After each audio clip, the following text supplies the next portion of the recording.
Tokyo Paralympics में हिंदुस्तान को एक और सोने का तमगा हासिल हुआ है। बैडमिंटन खिलाड़ी कृष्णा नागर ने ये गोल्ड मेडल हासिल किया। वज़ीर-ए-आज़म नरेंद्र मोदी ने कृष्णा नागर को अपनी मुबारकबाद पेश की। कृष्णा नागर की जीत की खुशी में उनके आबाई शहर जयपुर में लोगों ने मिठाइयां तकसीम की। इस मौके पर कृष्णा नागर के वालिद ने कहा कि महज 4 फीट हाइट होने के बावजूद भी कृष्णा नागर ने कभी हिम्मत और हौसला नहीं खोया, हार नहीं मानी और मुल्क के लिए तारीख रकम कर दी।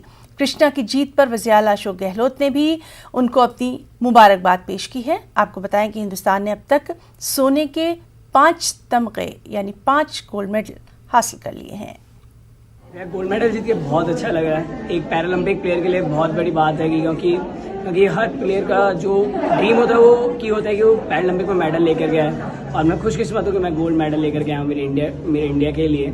और मेरा मेडल जो है मैं डेडिकेटेड करना चाहूँगा मेरे फादर, मदर एंड मेरे अंकल आंटी, जिन्होंने मेरे को इतना सपोर्ट करा यहाँ तक आने के लिए और बहुत जो भी उन्होंने सेक्रीफाइसेस किए आज वो सारे पूरे हुए।